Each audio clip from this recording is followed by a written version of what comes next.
Plot twist, kebiasaan self-reward yang kamu anggap bentuk cinta diri sendiri, justru cara paling cepat buat bikin masa depan kamu menangis pelan di pojokan. Aku tahu banget rasanya. Baru tanggal 5, tapi saldo ATM udah sapa-sapaan sama angka 0.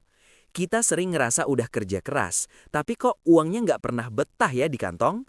Nah, di sini aku mau ajak kamu buat jujur sama diri sendiri. Karena musuh terbesar kita bukan cicilan besar, tapi 7 pencuri halus yang gak kita sadari. Coba deh, kamu inget-inget lagi seminggu terakhir. Berapa kali kamu bilang ke diri sendiri, "Ah, mumpung lagi promo," atau "Nggak apa-apa deh, kan aku udah kerja capek banget." Masalahnya, sekali-sekali ini kalau dijumlahin ternyata bisa jadi angka yang bikin kita kaget sendiri. Mari kita main logika sebentar. Bayangin, kalau kamu jajan kopi atau cemilan yang harganya 35.000 aja setiap hari kerja. Kedengarannya kecil kan? Tapi dalam sebulan itu udah 700.000. Setahun, kamu udah keluarin 8,4 juta cuma buat hal yang habis dalam 15 menit. Padahal, kalau uang itu kamu taruh di instrumen investasi dengan return rata-rata 6% per tahun, dalam 10 tahun, kamu bisa punya aset tambahan sekitar 110 juta. Kita sering terjebak dalam apa yang dinamakan lifestyle creep. Saat pendapatan kamu naik, standar hidup kamu ikut naik secara otomatis. Tapi tabungan kamu tetap jalan di tempat. Akibatnya, kamu kerja cuma buat bayar gaya hidup, bukan buat bangun kekayaan. Disinilah jebakannya. Kita merasa berhak menikmati uang kita sekarang, sampai lupa kalau diri kita di masa depan juga butuh makan dan biaya hidup. Di video ini, aku nggak akan nyuruh kamu hidup super pelit sampai nggak bisa menikmati hidup. Tapi aku mau ajak kamu buat lebih mindful atau sadar kemana perginya setiap rupiah yang kamu cari dengan keringat sendiri. Karena musuh kita bukan pengeluaran besar yang kelihatan, tapi bocor halus yang pelan-pelan nguras tangki bensin keuangan kamu sampai mogok di tengah jalan.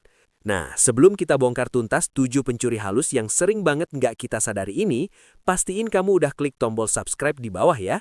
Yuk, kita bangun kebiasaan keuangan yang lebih sehat bareng Cuan Culture. Supaya impian financial freedom kamu bukan cuma sekedar wacana di caption Instagram aja. Wink! Coba deh kamu bayangin. Uang gaji yang kamu terima setiap bulan itu ibarat air jernih yang kamu tuang ke dalam sebuah ember. Masalahnya, banyak dari kita yang sibuk mengeluh karena merasa embernya terlalu kecil atau gajinya yang selalu kurang.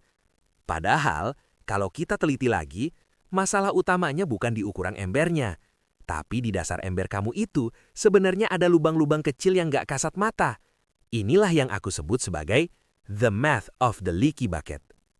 Mari kita hitung-hitungan realistis pakai logika ya, supaya kamu bisa lihat gambaran besarnya. Kita mulai dari hal yang paling sepele. Biaya admin bank atau biaya transfer antar bank.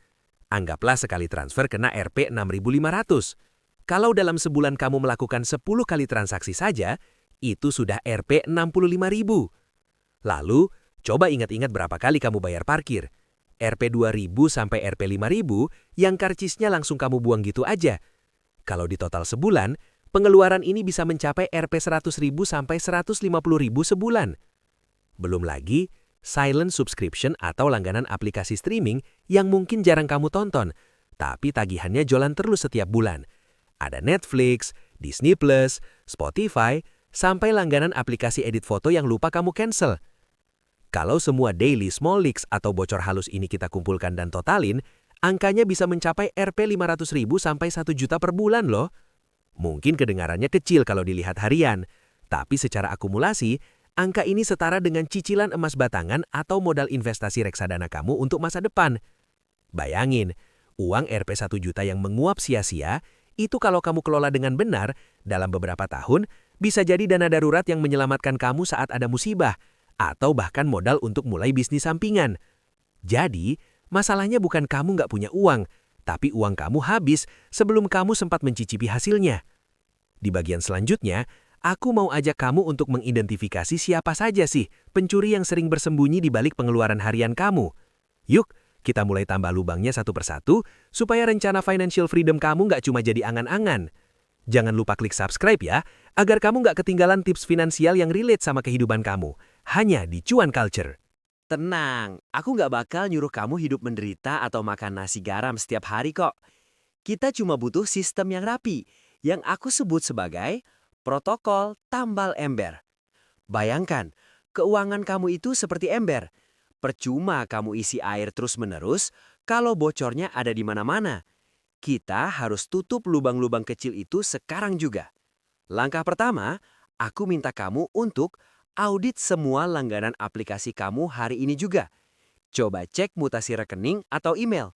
Kadang kita lupa punya langganan streaming film, musik, atau aplikasi edit foto yang udah jarang dipakai, tapi tagihannya jalan terus setiap bulan. Kalau dalam sebulan terakhir nggak kamu sentuh, langsung cancel langganannya ya. Kedua, mulai sekarang pakai aturan 24 jam. Ini ampuh banget buat nahan lapar mata. Kalau kamu lihat barang lucu di e-commerce, jangan langsung klik bayar. Endapkan dulu di keranjang selama 24 jam. Biasanya, setelah sehari berlalu, dorongan emosional buat beli barang itu bakal hilang, dan kamu bakal sadar kalau barang itu sebenarnya nggak butuh-butuh amat. Ketiga, ini hukumnya wajib. Pisahin rekening jajan dan rekening tabungan. Jangan pernah campur uang buat bayar kosan atau cicilan dengan uang buat nongkrong. Begitu gajian masuk, langsung bagi jatahnya. Kalau uang di rekening jajan sudah habis, ya sudah. Itu artinya kamu harus berhenti jajan sampai bulan depan. Kedisiplinan ini yang bakal menyelamatkan saldo ATM kamu di tanggal tua. Keempat, kamu harus mulai mencatat kebocoran halus yang tadi kita bahas. Biaya admin bank, biaya parkir yang nggak kerasa, sampai biaya jasa aplikasi makanan. Dengan mencatat, kamu jadi punya kesadaran penuh kemana perginya setiap rupiah yang kamu cari dengan susah payah. Kelima, biar nggak bingung bagi uangnya, pakai rumus 50-30-20.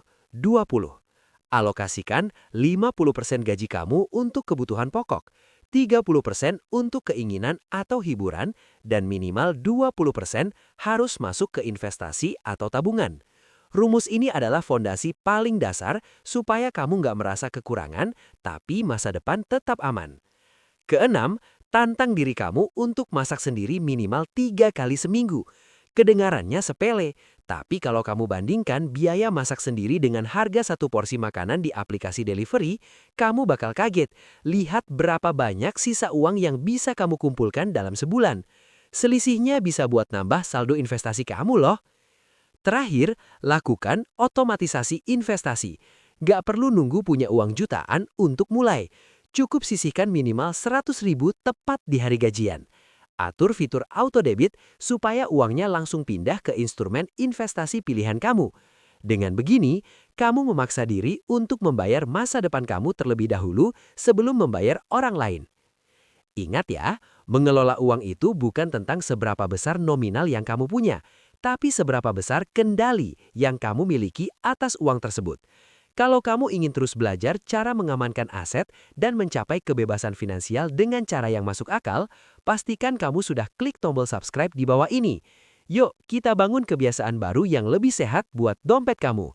Cuma di Cuan Culture. Sekarang, aku mau ngajak kamu buat berandai-andai sebentar, lewat sebuah simulasi sederhana, tapi bisa jadi plot twist buat masa depan kamu. Bayangin kalau hari ini, kamu mulai sadar dan memutuskan untuk nambal ember yang bocor itu. Nggak perlu ekstrim sampai nggak makan enak, kita mulai dari angka kecil aja, Rp100.000 setiap bulan. Coba pikir, Rp100.000 itu setara sama 2 atau 3 kali kopi kekinian, atau 1 kali makan di mall kan? Kalau uang ini kamu konsisten investasikan ke instrumen yang kasih return rata-rata 10% per tahun, angka yang sangat masuk akal di reksadana atau obligasi, dalam waktu 10 tahun, pause. Kamu bakal punya aset sekitar 20,5 juta rupiah. Mungkin kamu mikir, cuma 20 juta dalam 10 tahun? Tapi coba bandingkan dengan tumpukan barang hasil self-reward yang kamu beli selama 10 tahun terakhir.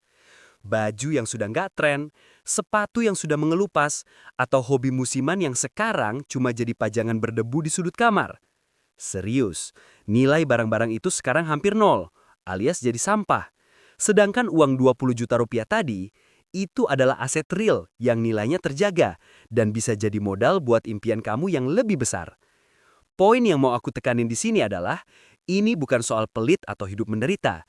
Ini soal mengubah pola pikir. Aku pengen kamu sampai di titik di mana uang yang bekerja keras buat kamu, bukan sebaliknya. Di mana kamu terus-terusan diperbudak untuk cari duit, cuma buat dihabisin dalam semalam. Mengelola keuangan itu bentuk rasa sayang kamu ke diri sendiri di masa depan. Kalau kamu merasa simulasi ini masuk akal dan ingin terus belajar cara mencapai kebebasan finansial dengan langkah yang nyata, yuk bareng-bareng belajar di sini. Pastikan kamu sudah klik tombol subscribe agar nggak ketinggalan strategi cuan lainnya.